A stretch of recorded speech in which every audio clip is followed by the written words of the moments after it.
Welcome to Flextronics here in Columbia. I'm joined by Marty Wilson. He's a general manager at the factory here. Welcome, Marty. Nice to see you. Nice to be here. Yeah. Now, we've had a very interesting tour of the factory plant here and seen quite a lot of different and unique things. And one of the first things I want to ask you about is this factory-in-factory concept. You tend to have almost like miniature factories lined up within the factory for each client. Can you tell me, how does that work? Well, the way it works is when we built this building, we had that in mind in terms of that concept of a factory in a factory. If there were a way we could successfully co-locate the warehouse material and the actual line that was doing the assembly and even the shipping area, we could cut out a lot of transportation and a lot of movement of material. And we also put work teams in very close proximity to each other so that they could communicate and collaborate effectively together. And so the end result is a very tight factory for each of our customers that almost achieves a factory in a factory within a small footprint. You've got the dock doors receiving the material, then the floor building the product, then the dock doors where the material goes out, where the completed product goes out. And it works very effectively for us. Right. So how do you manage the productivity then?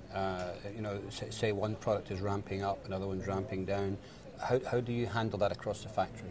Well, what we do for each of our product lines is, for our workforce, we put a high priority on cross-training of personnel.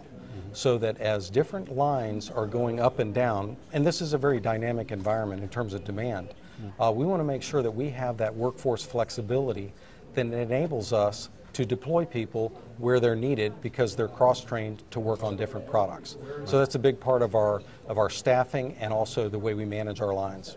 Right, yeah. It seems to work very efficiently for you. Now, the next part, of course, is looking at the quality control and how you manage that and maintain your very high first pass yields here. Yes. How do you deal with that, and how do you drill down on that when things go wrong? Can you explain to our viewers how that works? Yes, a big part of it is really our quality management system. The management system puts a lot of emphasis on measurable KOIs, measurable metrics, and we look at first pass yield very carefully.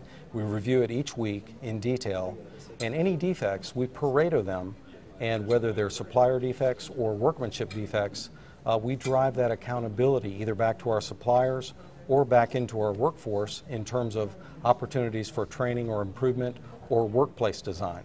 Right. So it's a regular cadence that we go through in our governance and our quality management system. Right. Yeah, and you've introduced a lot of Kaizens into the different parts of the process. Absolutely. And in fact, when we review quality in all of our different metrics, we look at quality, productivity, delivery performance, and so on, we're always looking for opportunities for a new Kaizen. What work area or what area or KOI could benefit from a work team working on that in a Kaizen? Right.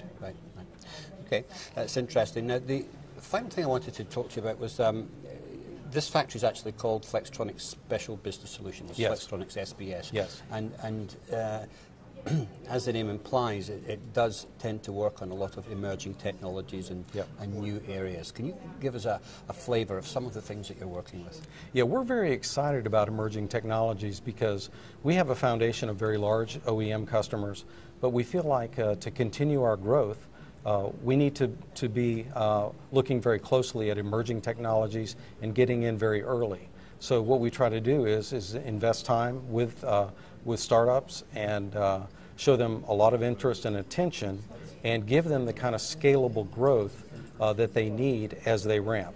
And we have a very scalable factory in terms of footprint, resources, and so forth that we can devote and we can watch and wait as they emerge. That's great.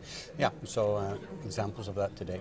Yes. Well, Marty, thank you very much for joining us today, and we look forward to seeing lots of new products coming out of this plant in the coming months and years. Absolutely, Trevor. Great to have you here. This is Trevor Galbraith reporting for Global SMT and Packaging here at Flextronics.